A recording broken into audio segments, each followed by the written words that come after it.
Good morning, everyone.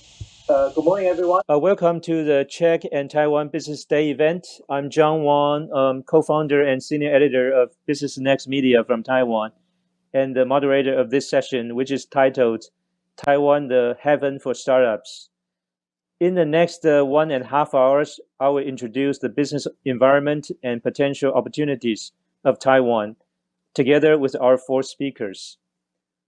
Business Next is the anchor media in Taiwan that focuses on high-tech internet industry innovation and its impact on companies and professionals. We also facilitate the largest startup community and hosts the annual Mid-Taipei Startup Fair with participants over 500 startup teams last year, online and offline, given the COVID-19 condition, making it the largest one of this kind in Asia. Before we start, I'd like to give you some background of Taiwan. Taiwan is located in East Asia with a population of 23 million, and GDP per capita is 30,000 US dollars in 2020 last year. Our national health care system is ranked #1 in the world, and I think perhaps because we feel quite secure and well protected, so people like to take a risk and try something different. So it is in our tradition to start up companies when there is an opportunity. So as a result, 98.5% of the overall 1.5 million companies nationwide are small and medium-sized enterprise, or the SMEs. Semiconductor and information communication industries so far are the most successful ones in Taiwan over the past 30 years. And altogether, they generated 170 plus big companies, with each worth more than 1 billion US dollars, or in today's terms, the unicorns.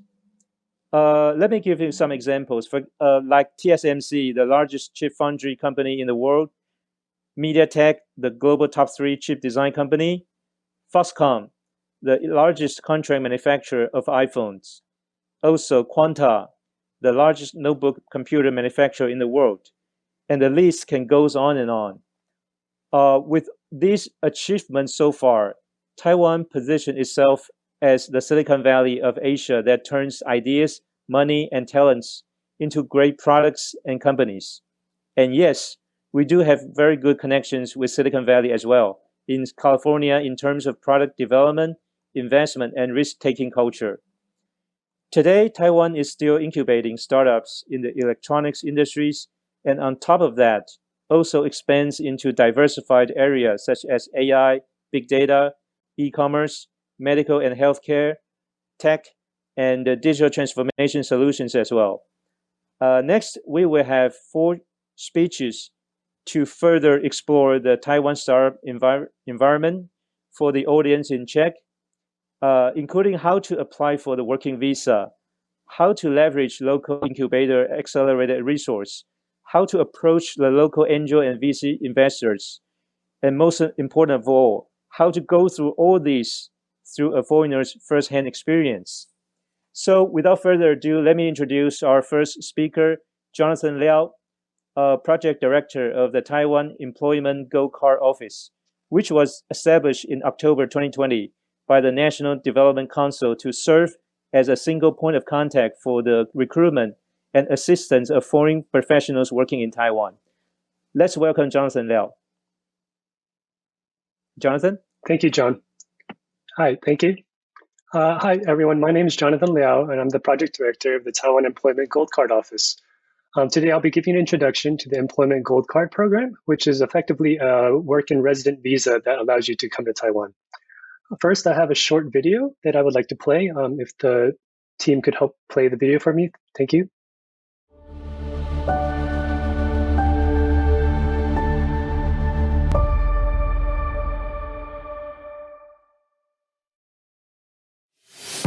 你好, welcome to Taiwan. Moving here was an easy choice for us. Taiwan has amazing food, natural wonders, and exciting cities. Everyone is so kind, life is comfortable and safe. No wonder Taiwan has been voted the happiest place to live in Asia. The Taiwan Employment Gold Card gave us the opportunity to relocate easily. I can bring my family, freely work for myself or for an employer, stay up to 3 years, and be eligible for speedy airport immigration and tax benefits. I personally wanted to start my own business, but there are lots of career development opportunities too. Professionals from many different backgrounds can qualify. You can apply by yourself online. Visit the website for more information. Join us now. Make your next stop Taiwan.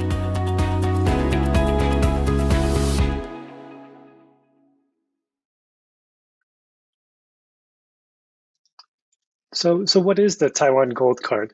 It's actually just one of the many different business visas that allow people to come to Taiwan. In October 2017, the National Development Council passed the Act for the Recruitment and Employment of Foreign Professional Talent. This allowed people to apply for the Gold Card, which is effectively a 4-in-1 card to come to Taiwan. So the 4-in-1 card consists of a resident visa, a work permit, an ARC, and a re-entry permit. The resident visa allows you to stay in Taiwan for over 180 days at a time, which is effectively a resident of Taiwan. The work permit allows you to work full-time for yourself, for an employer, or part-time, or to freelance. This is very useful because most business visas require the employer to apply for the permit. For the Gold Card, it's packaged within the card itself, so you don't need to apply for it otherwise. The re-entry permit is effectively permission to leave and enter Taiwan as you please, basically the same rights as any resident. And finally, the Gold Card itself is an ARC, which stands for an Alien Resident Certificate. This is basically a physical card, which is like an identity card, and you're issued an identity number in which you can apply for a lot of daily services, such as opening a bank account or applying for a phone number. These benefits of the Gold Card, besides the ones I mentioned, is Gold Card holders also eligible for income tax deductions. So after your first year of working in Taiwan, you are eligible for tax benefits. You can also apply for resident visas for your family, which includes your spouse and your children. So as long as your card is valid up to 3 years, then they also can get a resident visa for up to 3 years. After 6 months of staying in Taiwan or working for an employer, you are also eligible for Taiwan's national health insurance, which is quite a popular service in Taiwan. Finally, you can also apply for visitor visas for example, your parents if they want to come visit you in Taiwan. So the application process actually takes place online, which does away with a lot of visa agencies or lawyers. So you can apply personally online by registering for an account on the website, filling in your information, uploading documents, and then paying directly online. Your application is then submitted to the different ministries. It goes through a different step process where they check your visa and your passport eligibility. And most importantly, they check your qualification. So the qualification is what approves you for the Gold Card, and I'll talk about this in the next few slides. After this process, then your application goes through the visa checks and passport checks. And depending on if you're overseas or in Taiwan, then you can pick up your card. Most applications takes around 60 to 90 days, but due to the COVID-19 pandemic, so it's better to expect some delays to this. So the qualifications is the most important part of the Gold Card. Effectively, there's 8 different fields of expertise that are part of the Gold Card, and within each of these 8 fields, you should select one qualifying criterion. So I'll go over some of these briefly. What most people might be interested in is in the science and technology field, which is popular for, doesn't necessarily mean you have to be in manufacturing or hardware tech. So there's different criteria, such as if you pass a monthly salary threshold and you are working for a tech company. So that's, for example, one criteria you would qualify for. Or perhaps you are from an R&D background, so you have patents or publications or even won some awards. This also qualifies you. Or if you are working as a senior executive in an R&D company. What also applies more to startups is also a newer criterion is if you are a founder and you have exit experience. It could be a merger and acquisition, or it could be a listing of a public company. Or if you are a venture capitalist and if you've invested in startups, this is also a qualifying criterion. Another popular field is the economy field. And under this, there's also different criteria, such as the monthly salary, or if you've been working as an operations team or the technical team of a company. Taiwan is also looking for specialties in semiconductors or information technology, biotechnology, and medical materials. So if you have this kind of a background, you could apply for economy. Finance is also a popular category where people from financial institutions such as banks or accounting firms can apply for this.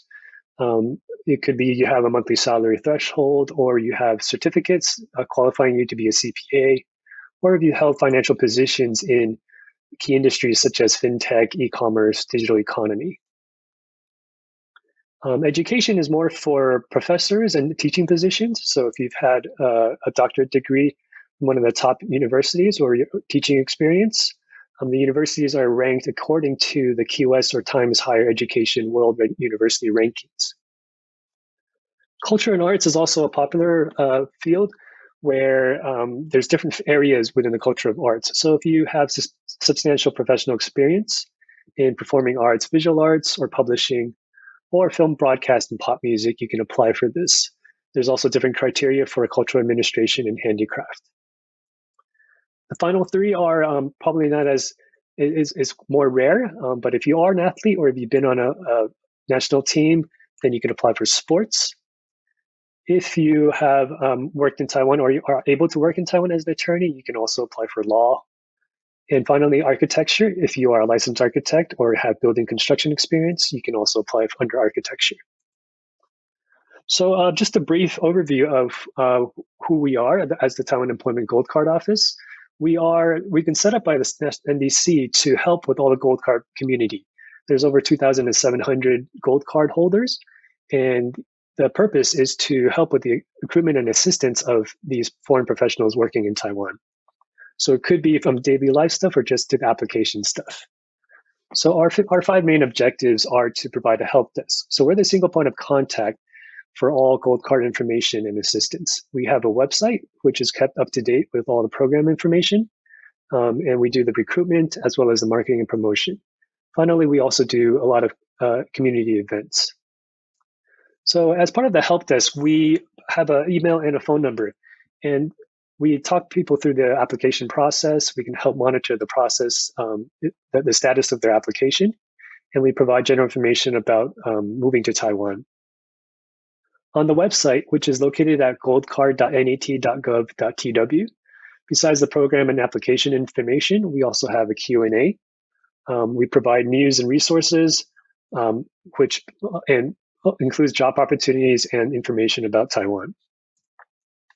We also organize a lot of community events. So as part of the program, there are a lot of startup founders in the tech field. So we do provide networking opportunities. We provide links to government resources, startup resources, or to other community partners such as Business Next. There's also, of course, a lot of social networking events just to make people feel at home. So here's a brief overview of some of the events that we've had. On the bottom left was actually a government resource talk where there's a lot of startup and entrepreneur resources in Taiwan. And the government's been very active in promoting the startup ecosystem. Besides these, we also have food tours and dinner events to just let people get to know each other. As of May 2021, so there's been over 2,700 cards that have been issued. The most popular field is economy, as it's the most general one, but science and technology, as well as culture and arts, are becoming quite popular. The number one country is the United States, followed by Hong Kong and Great Britain. But there's been a lot of European countries that have also applied, including Germany, Denmark. It seems like I also checked today, but the Czech Republic only seems to have 2 applicants, unfortunately. We do hope to increase that. The popularity of the Gold Card has increased quite significantly over the past 3 years since it started in 2018. Last year was pretty much a breakout year where we had 3 times as many Gold Card approvals. So the gold card holder group is quite varied, and they come from very many different cities around the world. There's tech entrepreneurs, software engineers, people in UX design, IoT specialists, or people in biotechnology. What's been very useful is that people coming to Taiwan can hire these people. People are working for other people, working for themselves, or collaborating on different projects and starting up new ideas. Many of the Gold Card people have started companies and are founders themselves. So the Gold Card in the news has been quite active, proving its popularity last year. So the first employment Gold Card was issued to the YouTube co-founder Steve Chen. Steve has actually been in Taiwan for much of the past 2 years, and he actually did start his own company as well.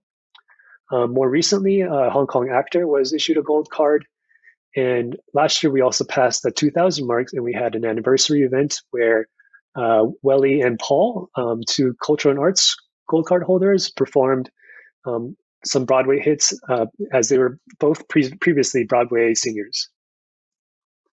So that kind of wraps up my talk today. I just wanted to provide this opportunity to present the Gold Card to people.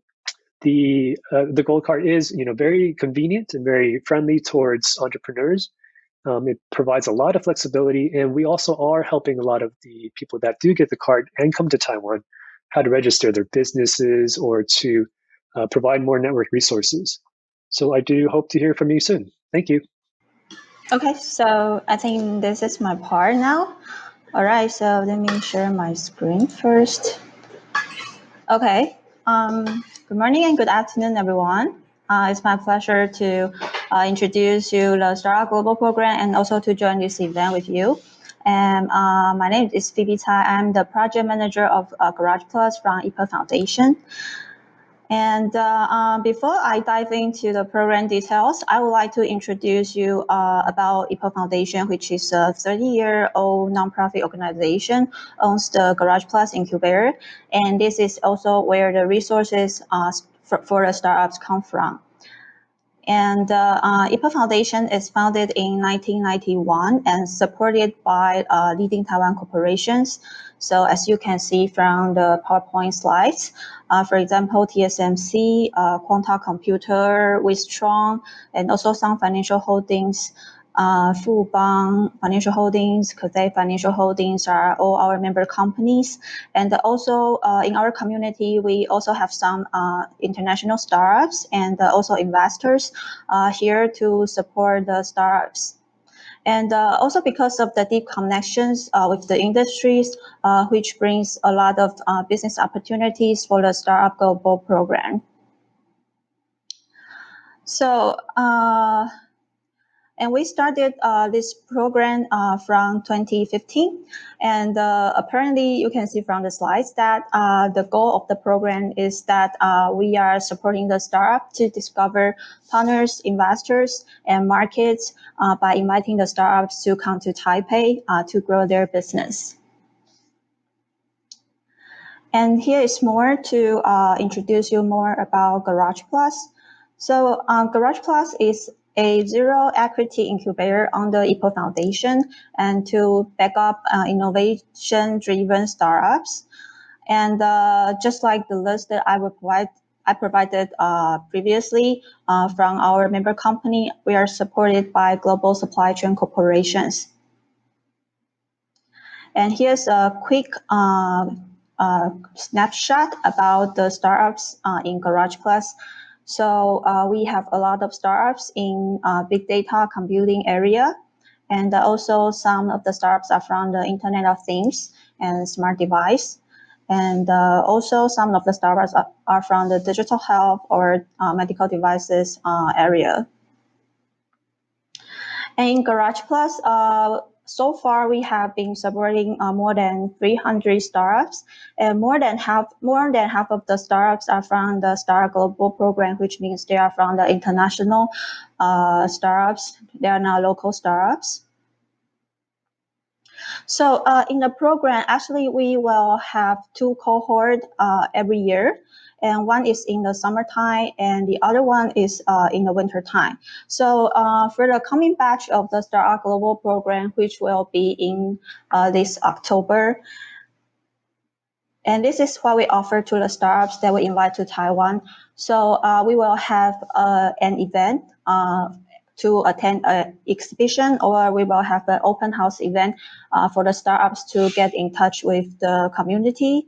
And also we will arrange a lot of one-on-one meetings for the startups to get to meet the potential partners or investors through the program.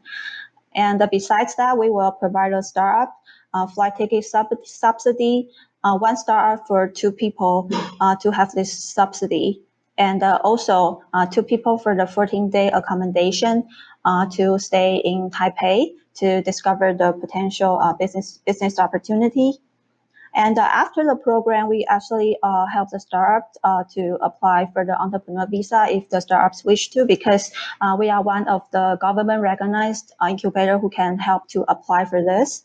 And also, some of the startups, after the program, they would like to have their Taiwan branch starting from Garage Plus. We will also help with that. We will provide a 3-month free working space in Garage Plus for the startup to extend the possible business opportunity.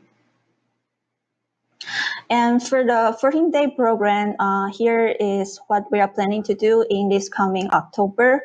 So as you can see, we have some one-on-one meetings and also networking events, for example, some dinner. And also we will help with the media exposure for the startups. And how to apply for the program. So if you are the startups in the following growth stage, in this area, AI data analytics, IoT smart device, digital health, 5G technology, robotics, smart energy, or e-mobility, please feel free to submit your application. And we will welcome startups from the C stage to Series B stage. And if your products in market already have some early revenue, we welcome you to apply for this opportunity. And actually, the application is quite simple. We try to make it easier for startups to apply. So you just have to give us your PowerPoint deck and with the following basic introduction of your company, for example, management team, value proposition, product or service, marketing strategy, and financial plan.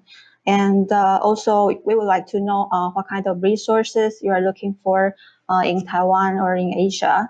And in the application process, we will also strongly suggest you to upload your video clip and also some product photos.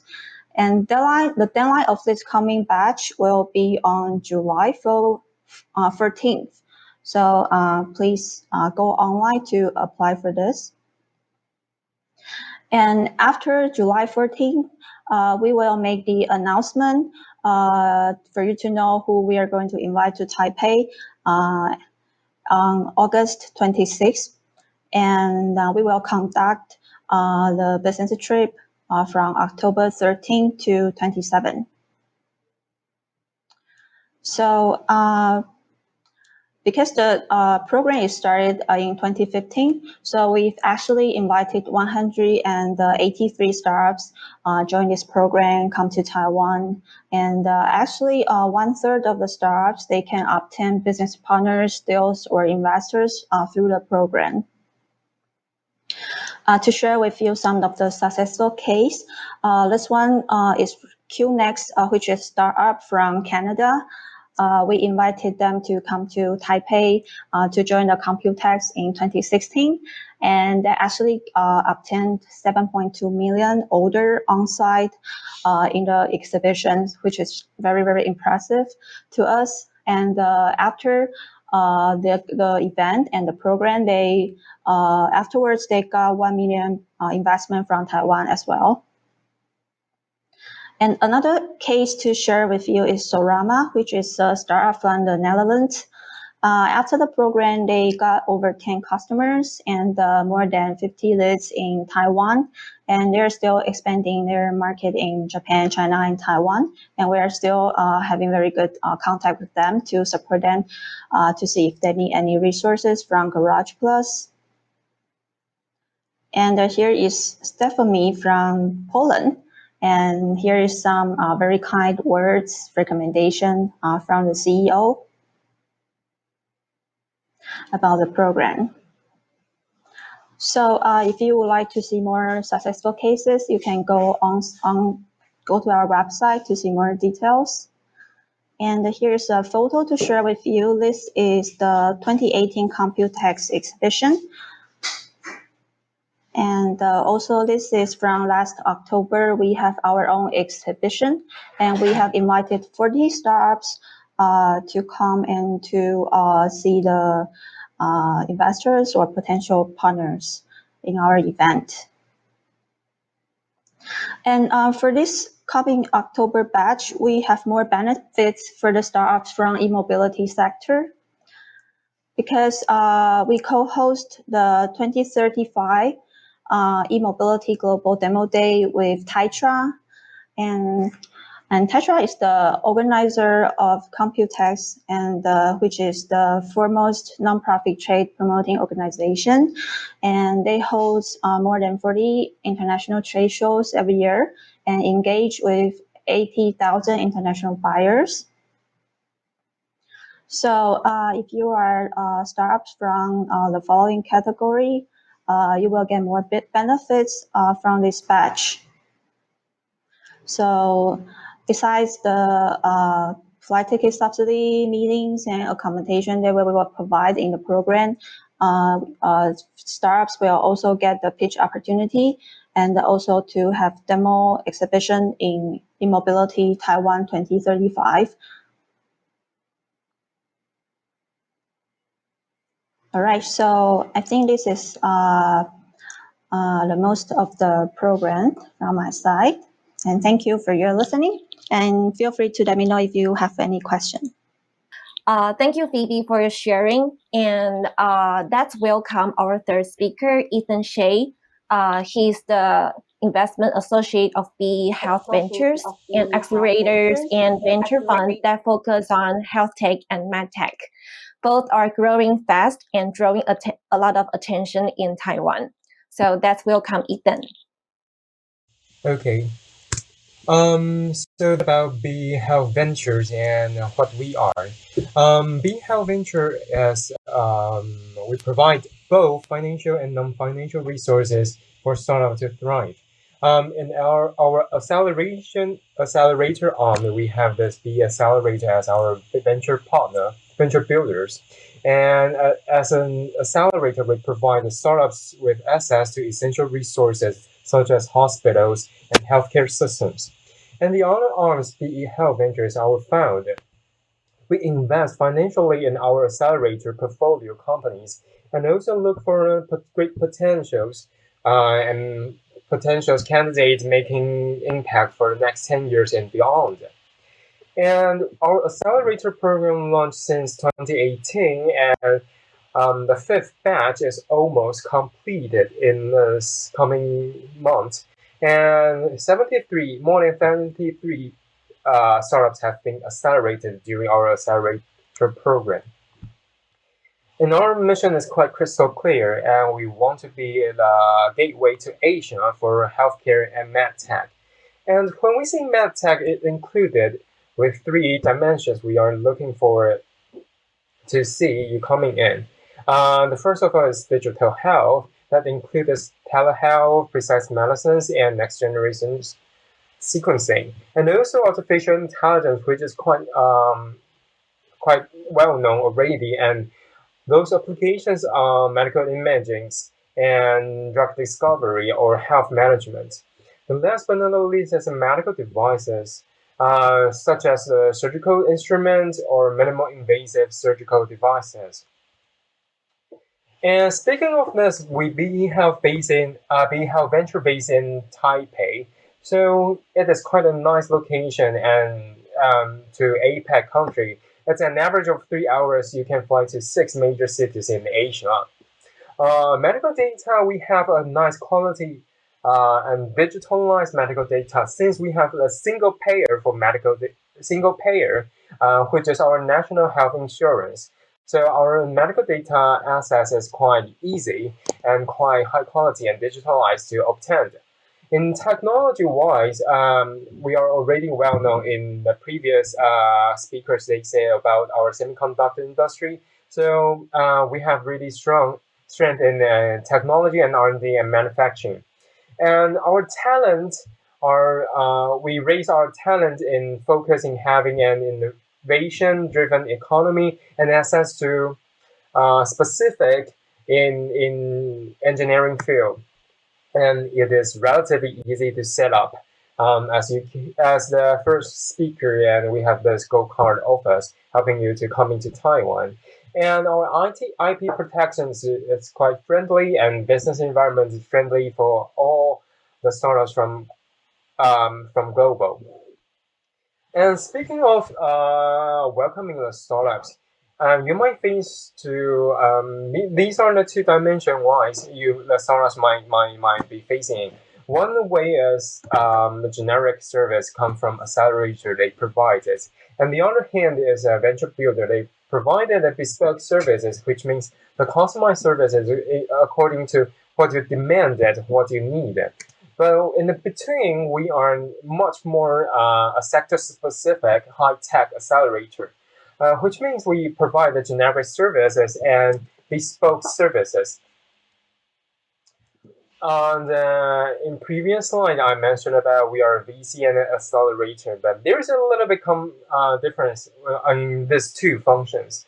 In VC, of course, they provide much more capital fundings in finance and not compared to accelerator, but the program collaterals are much more provided in accelerators. And in both arms, we provide all deep network connections for sure. And the average of equity stake have been taken is relatively less in accelerator when it's compared to venture capitals, because venture capitalists, they are investing you and they take the shares. And the number of investments will be less, but the higher the number of investment in less resources, time and human capital, the organization can be dedicated to only one startup, which means the venture capital, like us, or the other institutional investors, they provide more capital, but they are less in numbers, so you do not need to spend much human capital or human resources to manage them. They are, in the total number, they are relatively smaller than the accelerators. And speaking of key features, there are a few features we would like to emphasize here. It extended the duration of program timeline is relatively more conducive to success within the healthcare space. In our POC and proof of concept program, for example, it takes approximately 5 to 6 months in total. And we also help you to raise the fund if there comes to this needed. And our hospital resource is quite amazing here. We have Taipei Medical University from the north and the center and the south. We also have Sichuan healthcare system help us. And in Asia market focus, it's quite a unique insight and network that is created around the Asia market, since we are in the center of APEC countries. And healthcare specifically, of course, as we said in the previous slide, we do focus in medtech and healthcare. So yeah, this is also quite a hot topics recently since the COVID hits on us, and I'll share you some success case in the following presentations. And we focus on the milestone basis target during our accelerator program, and we have one-on-one mentor guidance for the healthcare and bioscience experts. And also we provide the 24/7 workspace access to secure and co-workspace and meeting rooms facilities. And this is our core competencies I want to emphasize here. From the north side, we have Taipei Medical University back us, and from the center and the south side, we have Sichuan healthcare systems. And both of them are approximately having 6 to 8 hospitals and healthcare systems, and approximately 4,000 beds site in Taipei Medical University, and 3,700 bed sites in Sichuan healthcare systems. And they are like in Sichuan, they are much more focusing in medical device, in very invasive surgery, since they have this EarCat Taiwan. It is the largest telesurgery training center in Asia. And in Taipei Medical University, they are much more focusing on smart health solutions, AI, and digital health. In our acceleration program, especially for POC program, we are helping the startups going through the valley of death, since your funding is going to drop way below the level you want to see. But you are creating your products validations and market validations. And when you obtain your market penetrations into market expansions, that is critical phases for startups. And that's a big demand of capital. So we are helping startups going through this valley. And there are some value-added milestones I would like to say here. To upgrade your valuation upside it. Some of them are product-wise. Some of the startups, they have the prototype ready, but they do not have their test productions, or not to mention your mass production devices. But you can plan it into milestones for explain that to the investors, or tell the accelerator what you want to achieve within a certain of time. And also regulatory. This is a critical point to healthcare related startups, because we are dealing with medical devices. Most of the medical devices need FDA approval. So there are different phases of regulatory, such as submission, approval, and different geographically, which means you have to deal with different countries in Asia, like Taiwan, Japan's NMPA, and China's FDA. And also clinical data you have to gather. And these are quite critical, because since you obtain your first animal or first in human study, you might have obtained a good quality of your clinical data that can provide to investor to emphasize your strength and your products, and with those medical evidence.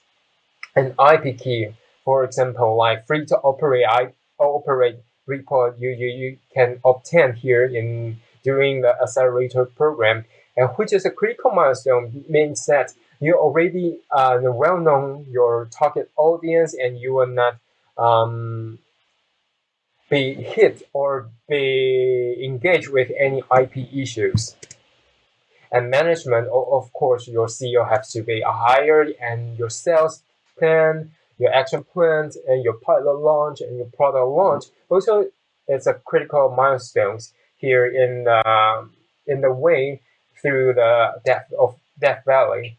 And reimbursement is quite a unique thing in medtech startups, because we are mostly dealing with medical devices, and which means applied in healthcare systems. So reimbursement takes a big role as a payer. So once you convince, and once you have the rationale of your products and your ideas and your devices, when you talk to insurance company, and you have to make them to buying this. And this is, once you have approved by the reimbursement, you have a great step, and this is a big step in your milestones and partnerships and revenue growth plan forecasting, which means and profitability. And you have a lot of milestones have been mentioned in the previous slide. But how do I prioritize this? So managing money, and this milestones is really costly. You need to have a lot of capital to run these milestones.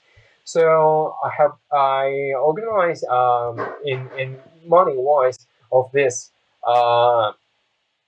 milestone, and prioritize you a little bit with the status of your startups.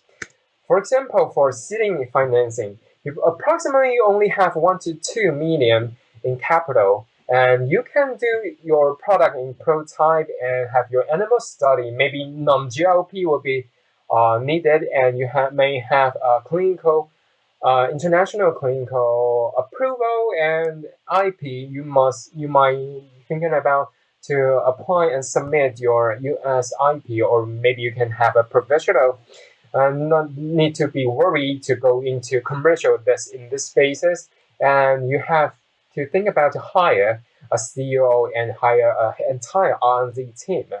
When it goes to Series A, and maybe you approximately have 5 to 8 million in your hand, in your pocket, you might have your product in clinical samples already to share your samples to hospitals, to talk with physicians, and have this first in human or first in man trial in US or internationally or even in Taiwan. We're happy to facilitate you to have this first in human in Taiwan for sure. And US clinical approval and free to operate means that your IP strategy has been cleansed and you're clear and you have crystal clear understanding your target market. You are not to engage in any IP issues, and for now you might be able to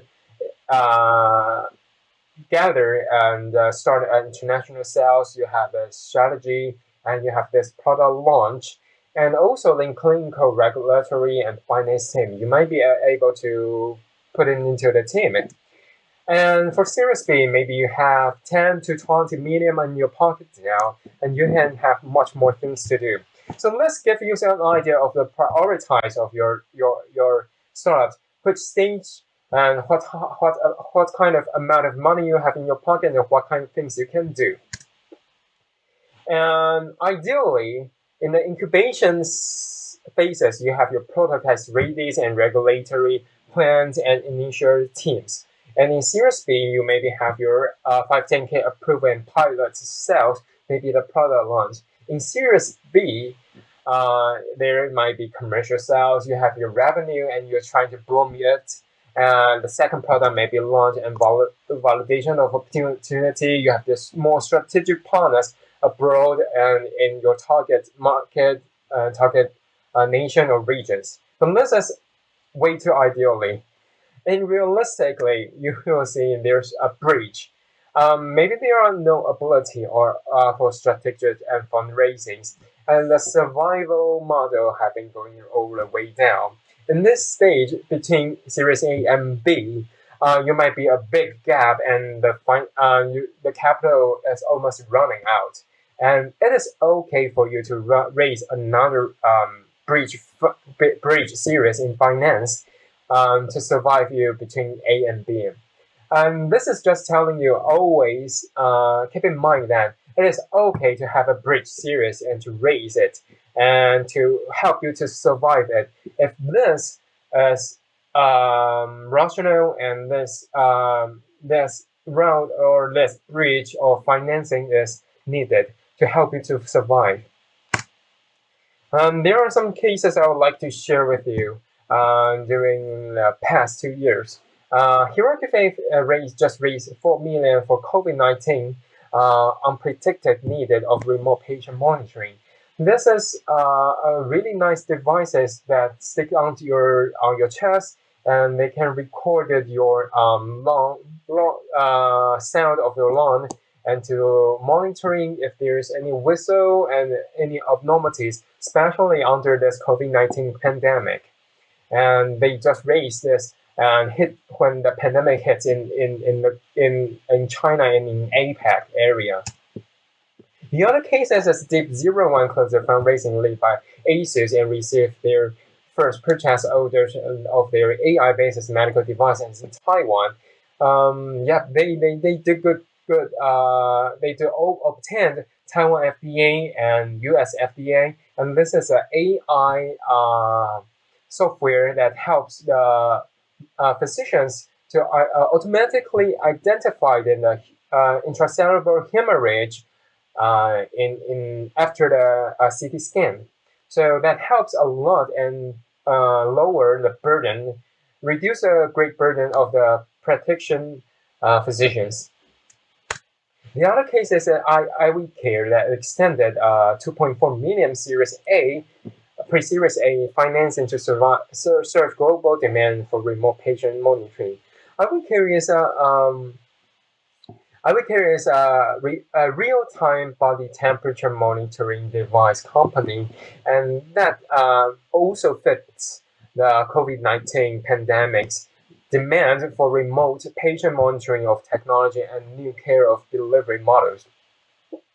So above all, there are a series of cases, of success cases they have in different phases in their fundraising phases, and also in their company startups developing phases.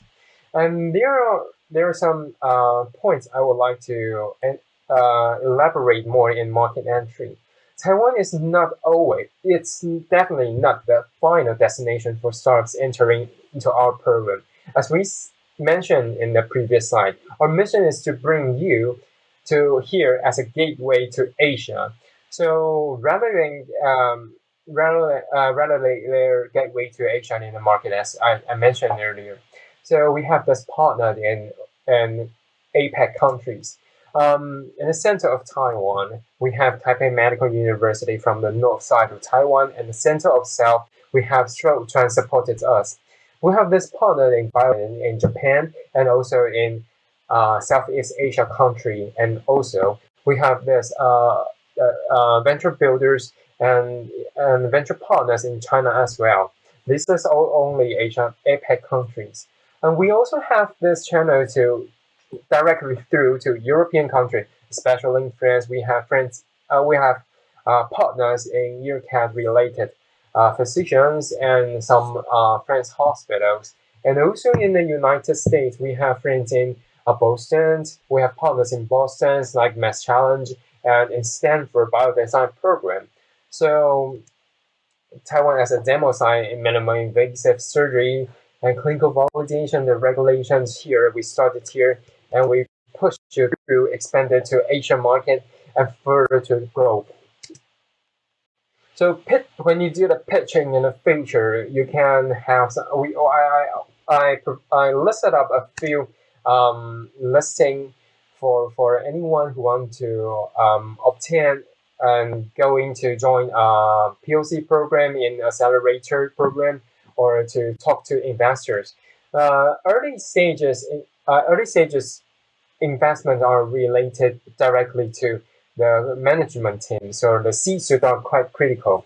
And the problem and need statements is also critical for us since we are dealing with med tech, which means these medical devices have definitely me better, a me must problem solved in that kind of scenarios. So your solutions and prototype and value proposition have to be crystal clear, and your market opportunity have to be rational to understand who are those players inside, who is a payer, who is a user, who is the collaborators. And also competitive approach, which means you already understand those competitors in market, and intellectual property have been well designed, your strategy and your mappings. And the key milestone, what kind of status, what kind of things you are going to obtain should be crystal clear to describe it into accelerators and to investors. And the ask will be from investor like, what are you seeking and what's the use of proceed? That makes investor confidence on you. You are crystal clear on what you are going to do, and you have everything well prepared, just the lack of money and the lack of capital, and you can proceed and you can meet your milestones and you can have your valuation raised. And also always prepare your backup slides to answer the question unexpected. Yeah. Oops. And these are those alumni we have in the past batches of our POC program raised by our accelerators. And in total, we have already raised 51 millions by startups and in our alumni in USD, and it's ongoing. And this is a picture of our, we facilitate our startups to the healthcare system. And this is a real daily activity that practitioners are facing their issues. So our startups are able to talk to physicians and do their proof of concept in the medical field and in the healthcare system directly. Innovative healthcare offers opportunities to revolutionize the way the care is provided. And that's most of the thing I would like to share here in the talk. And thank you for your time. Thank you, Ethan, for your detailed sharing. Because healthcare and medical industries both are growing fast and drawing a lot of attention, not just only in Taiwan, but also over the world. And if you are entrepreneurs and you are watching this live, and you are in these areas and you are seeking opportunities in Taiwan and Asia, you can definitely leverage BE's resources and experience to access into the medical and healthcare ecosystem. So thank you, Ethan. And let's welcome our final speaker, Harry, founder of Sequent, a Swiss company with software development team and R&D center located in Taiwan. We all know that Swiss watches have long history of quality and reputation, and Taiwan is strong in electronics. Sequent tries to combine both. So let's hear about Harry, how he decided to land in Taiwan, and how his operation in Taiwan, and why he chose Taiwan as an operation site. That's will Harry. Gravity. Force you can't see, but feel.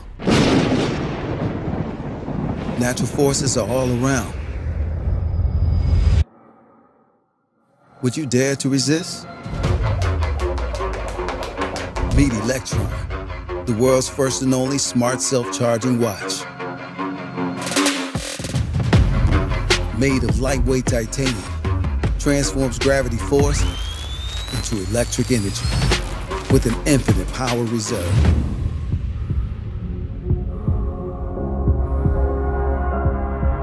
Tracks your health data day and night. It's a whole new experience.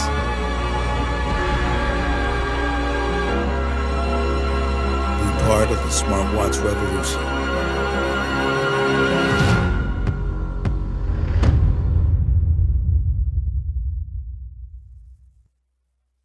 Thank you. So before we come to the part why we moved to Taiwan and especially Taipei, I give you a brief background where we're coming from. Well, in 2016, Apple launched their smartwatch.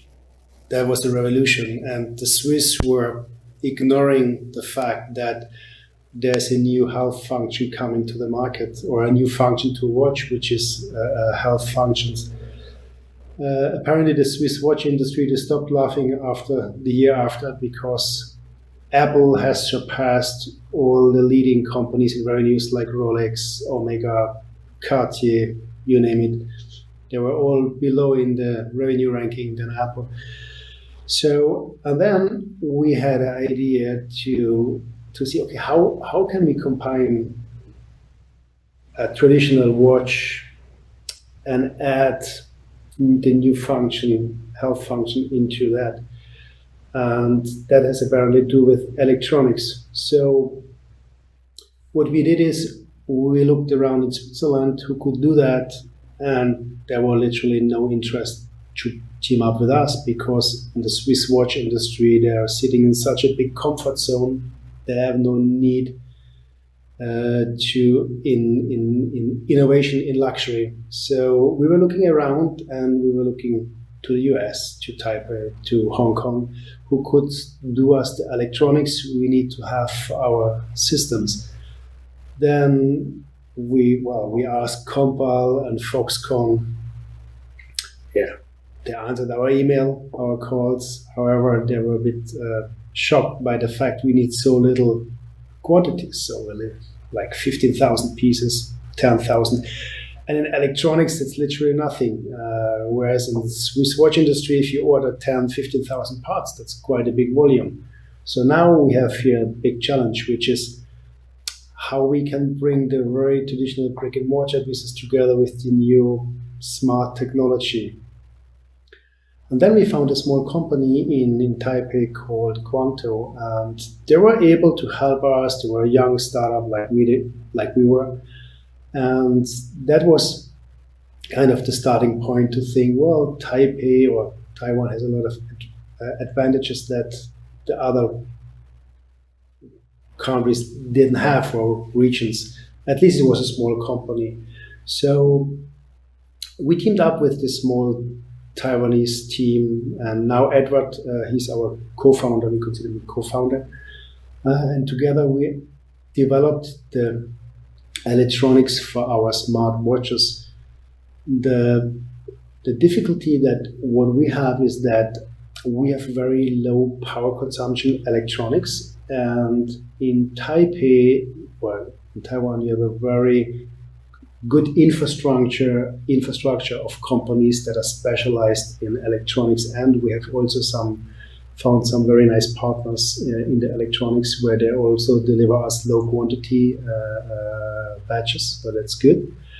So, but beside that, if you look around, when you come from Europe, where you want to go in Asia? So you have Hong Kong, but Hong Kong now is a bit difficult because everything is done in Shenzhen or Guangdong or in the Chinese part of the country. It's difficult. Then you look around, Japan, it's too expensive. Philippines, you don't want to go there. It's about the quality. So you look to Singapore, you look in all those countries, and you will find out after a time that Taiwan has quite a nice value proposition for startup if you look into that particular field. And then we've been in the project for like 2 or 3 years, and then eventually we opened our own company, like Sequent Lab in Taipei, and we have now our own research and development team in Taipei. And we're just moving our offices near the Neihu High Tech Science Park, near to Compal. Maybe we can catch up with them later again. And when you look also, I mean, a startup is about problem solving. And when I hear the title for the panel, for the discussion, heaven, I mean, a startup is just hell. Every day you have to deal with problem solving in different categories. And pre-COVID, that was quite convenient because you could travel there to Taipei still, was not an issue. And what is very good is in Taiwan is still very small, so if you team up with a lot of locals, you have a nice proximity to your counterparts. So if there's any problem, you go in the car, or one of my teammates goes in the car and visit the factory. This you can't do when you have manufacturing facilities in Shenzhen now. It's very difficult. So we found out that Taiwan has a lot of values that help us in the process. And that was basically our decision to set up our research and development part in Taipei. And that will remain there, even though now we're moving back manufacturing to Switzerland, because people appreciate very much the technology that is Swiss controlled, and Swiss, hopefully soon we get a Swiss-made label on that. But still, electronic research and development, we have a lot of competences there because all the big players are there. So you have a lot of young graduates going there, university students. You have a lot of people that's seeking for new challenges. We're building our option program where young, talented team members could participate on that. So, long story short, we still headquartered in Basel in Switzerland, but research and development is really happening there, and we are quite happy with the situation there, except the pandemic, which was a bit of a problem in terms of operating it in Taipei. So that will be the second questions to answer is the advantage of operating in Taiwan. Due to the pandemic, we lost a lot of the advantage because we cannot see our people anymore as we would like, and that's an issue now. However, that will be solved soon, I hope. Still, Taiwan has, from operation side, Edward, our co-founder, is Taiwanese American, so we have quite same mindset when it comes to certain values, and that makes it quite favorable for us. Now, the problem that we have in especially in Taiwan is it's an overkill. It's an overkill on opportunities as a startup. You have their company, you have your company that help you, but at the end, as a small startup, you don't have really time to pursue all the opportunities you have. But I can guarantee you that if a young startup has a lot of resources there, actually, that they can move on. So that's kind of in a nutshell why we decided to choose Taiwan and Taipei over the other countries and areas, and also the advantage of the operations. And also, a last thing, when you look to also in terms of scaling up business, Taiwan has a lot of resources to scale up business quite fast, so you can accelerate. And eventually, if you have larger batches, you can move them still to mainland China, where there's a strong connection between, of course, Taiwan and mainland China still in terms of manufacturing. Compal, Foxconn, all the factories are partially there. So you have really, that's kind of a very good foundations to build your business manufacturing, but also later sales in Asia. So I can just conclude that being in Taipei, we've been lucky so far, so we have very good experience. But still, the pandemic makes it quite difficult now. Now the next stage is, all our fundings come from Switzerland or from Czech Republic, most of it. Hopefully, we'll have soon a Taiwanese venture partner joining also our fundings. And that's basically it. So we've had a very good experience there, and we are very happy to be part of that network.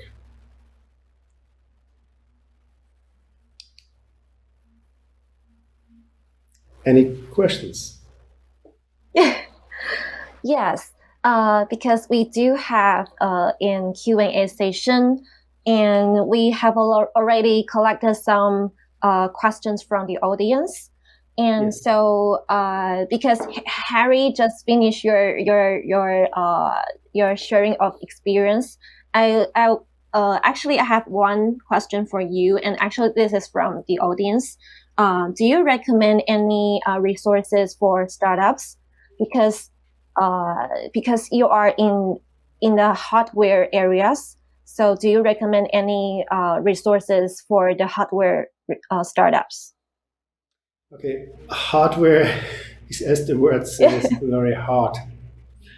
So, so not that we have created even a new device. So we have created a new category of smartwatch that's already challenging enough. So we do, of course, it's self-charging, autonomous. We have electronics inside. So outside is hardware, but inside is cutting-edge tech.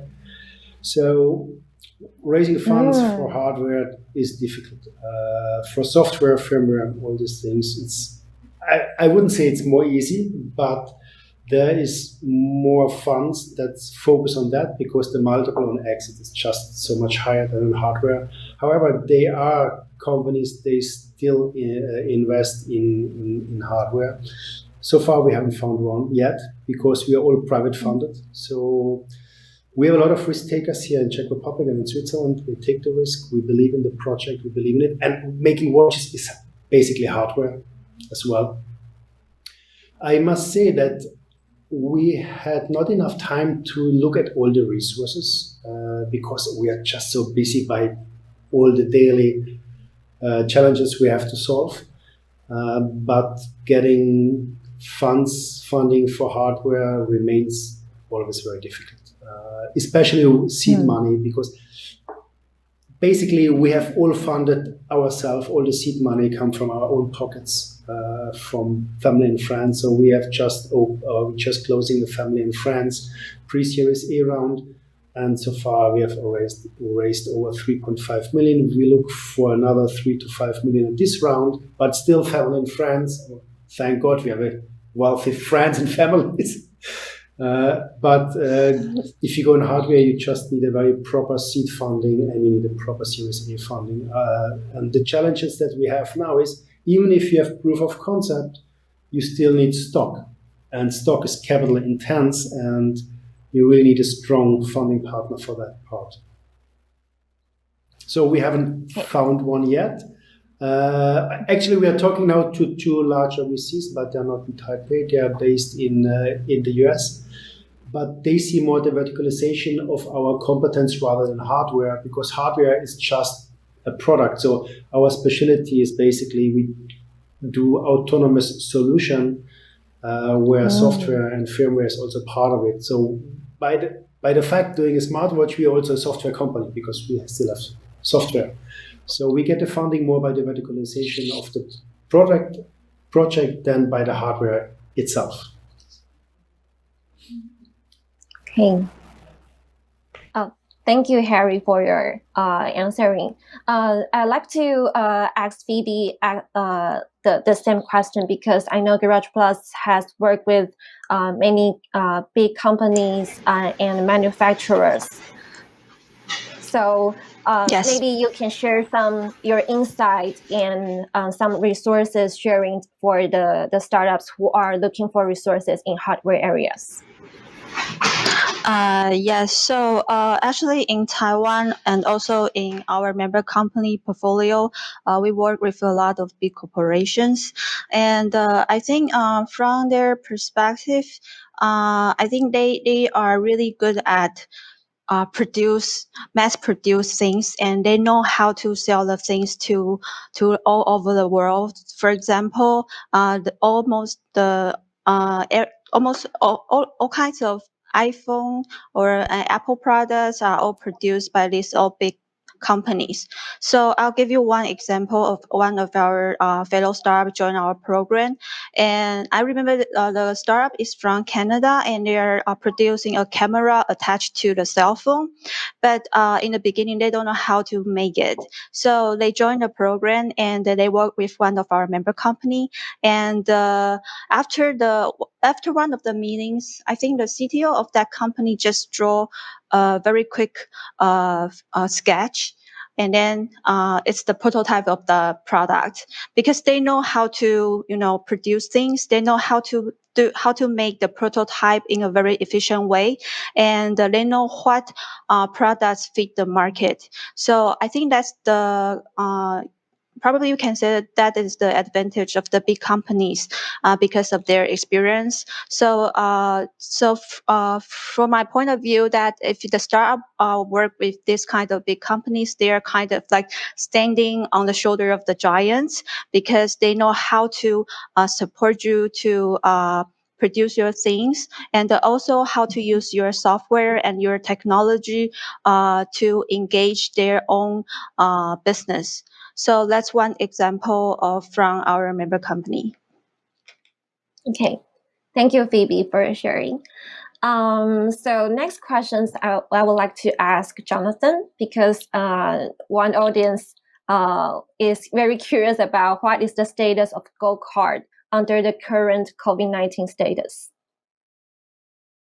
So the applications are actually still ongoing. The restriction has to do with the border controls. So because we're currently in level 3, so they're not issuing any new visas. So that goes across all types of visas, not just the Gold Card. But people can still apply for the Gold Card. And I mean, it is still a 3-month process almost. So people are still going to send in their applications as it gets reviewed. Hopefully by then the borders will have eased, and in which case new visas will be issued. Okay, cool. So I'd like to ask the final questions for all of you. in your perspective, how do you think the advantage for or incentives for foreign startups when they are considering to land in Taiwan? What is your advice for them? So maybe we can start from Harry. Restaurants, because the food is really, really good there. No, I mean it seriously. You need to adapt to the culture, so you need to really dive into it to get familiar with it. You need to hang around with your Taiwanese friends. You really need to understand a bit about Taiwan and how things work there. So, and you need a bit of business activities as well to really understand the flow and the energy there. You have to get used to that, and you have to understand it. This is the, you can go in the library and get books how to do and what to do, but at the end you need to meet the right people. And me as a chairman, my job is to find the right people to move the business forward. So you need to meet people there, and you meet a lot of them, and it's a nice environment. So that's all I can give as advice. Okay, thank you. Maybe next one is Ethan. What is your advice for foreign startups when they are considering landing in Taiwan?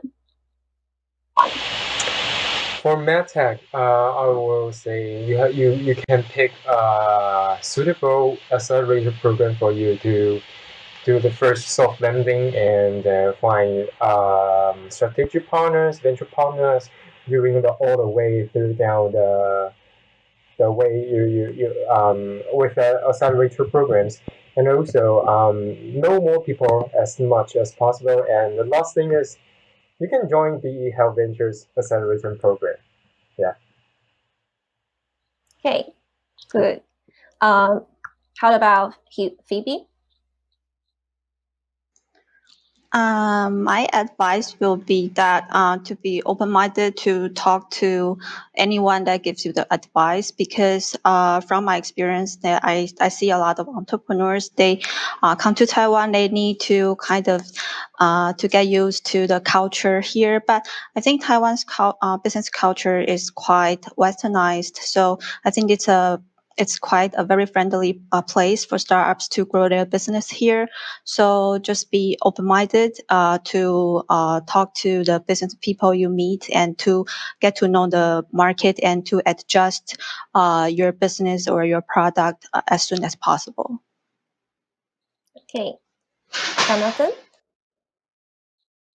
I think I would, support what Harry said, that it is the amount of time that people put into their business and the amount of results and resources that they're able to get.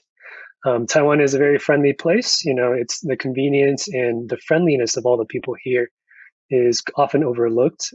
So I do recommend that people come here to visit or live and work, and then they'll experience the friendliness of Taiwan people, and that helps a lot in the networking and the business resources that they are able to get.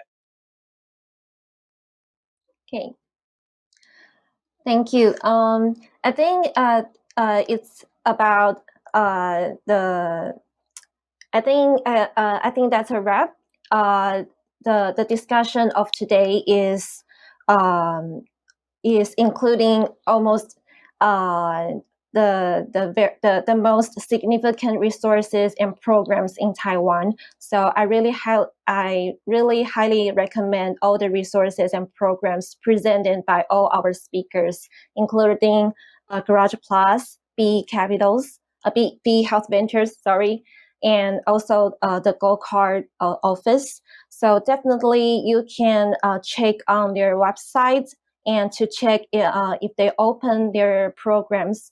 Like Garage Plus, they are opening for their new batches of Startup Global program. So you can try, if you give it a try, and by doing that, you can find your partners in Taiwan and building connections in Taiwan's ecosystem. So that's a wrap. Hoping to see you soon in Taiwan and in Czech.